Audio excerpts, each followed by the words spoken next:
Easy. Take it easy. I got you. Take it easy. All right, creatures of the night. My name's Alex Doriot, one half of the Talking Taker podcast. I want to welcome you back to another episode here on YouTube of Digging Up the Dead Man, where I'm exploring some other topics outside of just a regular podcast with Travis, mainly looking at stuff for my Talking Taker figure collection right now. And I wanted to seek some advice here on this next installment of Digging Up the Dead Man. I need some help from you, my fellow creatures of the night, in solving what I'd like to call the Ludvig Borga problem. Now, let's talk about Ludvig Borga for a second. Or first of all, let me just remind you, in case this is your first time watching one of these videos, I am the co-host of the Talking Taker podcast, where we have explored every single match in The Undertaker's career over the past 5 years, and we continue to dive into different aspects of his career. And as you can see behind me, I've got a collection of not just Undertaker figures and memorabilia, but I am trying to collect one figure to represent every single pay-per-view opponent that The Undertaker faced in his illustrious, unprecedented, unmatched 30-year career. I thought it'd be a fun project because it would allow me to not just get, some classic figures of some classic guys, but figures from all sorts of lines, but also some weird, rare one-off figures as well. And unfortunately, some of those are harder to get than others, which brings me to our friend Ludvig here, the Helsinki Hellraiser.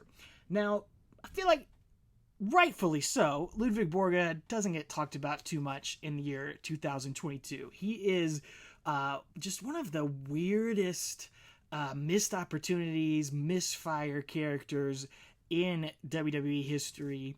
And, unlike some other crappy, hilarious, bad one-off characters, he's just so boring too. He's not even so fun he's bad. He's just flat out boring. So he came out in late 1993, summer of 1993, and for 7-year-old Alex, I am like a peak WWF fan. I am just consuming as much WWF content as possible. Every episode of Superstars, Raw, Wrestling Challenge, All American Wrestling, what have you. So Ludvig Borga being forced down my throat made me very, very unhappy at that age. Even then, I could tell this guy sucks. And the other problem is, he's your stereotypical, generic, foreign heel, but he's from Finland. Who has ever had a problem with Finland? Normally your generic heels in wrestling, foreign heels stereotypes, you got your Japanese, your Germans, your Russians, Russian assassins, maybe your terrorists from a Middle Eastern nondescript country. Whoever hated somebody because they were from Finland? As a 7-year-old, I didn't get it. As a 36-year-old, I still don't really get what Vince was going for here.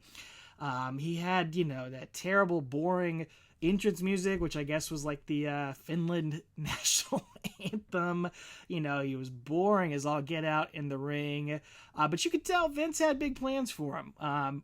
It looked like, in a perfect world, it could have been a WrestleMania main event at WrestleMania 10 with Ludvig Borga and Lex Luger. Had things worked out better for Lex, maybe things would have worked out better for Ludvig. But of course, he's only around for about 6 months.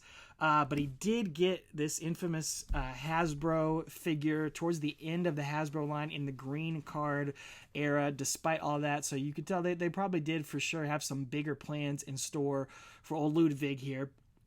But the reason he comes into play in my collection in The Undertaker's career is that he was an opponent of The Undertaker at Survivor Series 1993.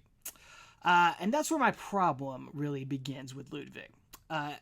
You see, this figure currently, mint on card, is running on eBay anywhere from $250 to $350 range, which is absolutely outrageous for Ludvig Borga. Even loose, he's going in the upper hundreds, or upper 100, maybe in the $200 range, which again, I just cannot justify paying that much for a Ludvig Borga figure. And if he happened to be a singles opponent of The Undertaker, if The Undertaker had a one-on-one match with Ludvig Borga on pay-per-view, I would say, yes, I just gonna have to bite the bullet one day, spend a couple $100 on a Ludvig Borga figure. But here's the problem. He only faces The Undertaker in that Survivor Series match in 1993. So he's one of 4 opponents of The Undertaker that night.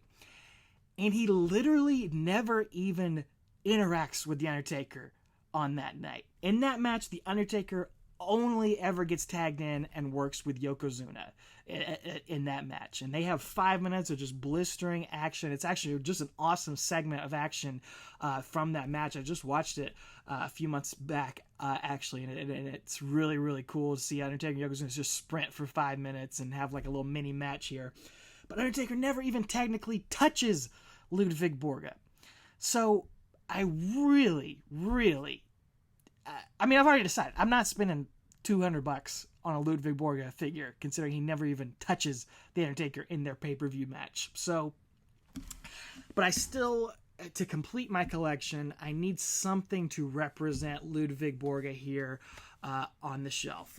Let's see if I can tilt the camera up. So there is sort of the Hasbro section above me, sort of the old school opponents of Undertaker. It's not all Hasbros, as you can see Kane up there, but you got Jake, you got Hulk, you got the Mountie, aka Quebecer Jacques, who is also in that infamous Survivor Series match. Who I got that Hasbro for maybe like $15-$20 loose. So, and come on, it's the Mountie. I love the Mountie. I can't get mad about buying a Mountie figure. I would have spent even more on the Mountie. So that's another one, I had to get, even though he never interacts with him in that match. The other guys, I have a Yokozuna. I have my Jax Bone Crusher Yokozuna up there on that same shelf. And, of course, he has other matches with Undertaker. And then there is Crush, who is the evil Crush, technically, in that match. And that's another pricey one, which I have not gotten. I'm not sure what I'm going to do about that one. I'm kind of hoping maybe one day Mattel will release like an evil Crush incarnation that I could add for the cheap. I don't know. I've got the Jailbird Nation Domination Crush on the shelf right now. That's my best Crush representation. But we're talking about Ludvig Borga, because why the hell not? All right. So I told you I had a problem. I'm looking for help from you, the creatures of the night, to solve it. There's just not... This is the only Ludvig Borga action figure. He does have a little bit of other merchandise, so I figure maybe I can get something like that, because I can get that for, under $20, and I could put that on the shelf to represent Ludvig Borga, and it'd be good enough for me. But which piece of merchandise do I get? 3 options. I'm going to give all you guys watching out there, and I want you to tell me what I should get. All right, so got 2 monitors here. Let's see if I can figure out how to do this. So the easiest, simplest, most basic option would be a Ludvig Borga trading card. He actually has a handful of trading cards, and I think that would look pretty good on display amongst the other figures. I think it would represent him well enough. Here is one, a Colossal Crusher action card. He's doing the torture rack there, his finishing move. I think that would look fine. And these run for, anywhere from a couple dollars to $10, depending on the condition. There's one sort of here, like a hologram Ludvig Borga action card. I think it's got a fake autograph on there as well. And then another one that does have another fake autograph on here, another action shot of Ludvig Borga. I think that's the easiest option, the safest option, and I don't know, maybe the most boring option, but I think it'd probably look the best on display. Now, I think one of the most fun options, option number 2, I already scrolled past it, so you got a peek of it. This is a Coliseum Video door hanger with Ludvig Borga on it. Probably, I don't know. The next item's pretty ridiculous too, but this might be the most ludicrous Ludvig Borga merchandise item out there. Just his expression, this do not disturb watching wrestling expression that he's doing here. Man, I almost can't pass this up. I almost feel like I need it. Even if I don't put it on the shelf, I can just put it here on the wall of the studio down here where I record podcasting, just so the wife knows, yeah, watching wrestling down here, at least talking wrestling. Of course, these little Coliseum video, you used to get a free gift at the gift store or the video store sometimes for renting a Coliseum video, as if the video store clerk didn't think you were even any nerdier, as if they couldn't think you were any nerdier. You're requesting your Ludvig Borga door hanger for renting a video. I just love that exists. It actually is running for about $15 on eBay right now, which is probably $10 too much for that item, but I could be talked into getting that. And then there's this, and I'm not sure if the picture is going to do it justice, but this is called a WWF Spin Fighter. I have no recollection of this, and of course I was super into everything WWF at this age, and especially into toys as well. I don't remember ever seeing anything like this.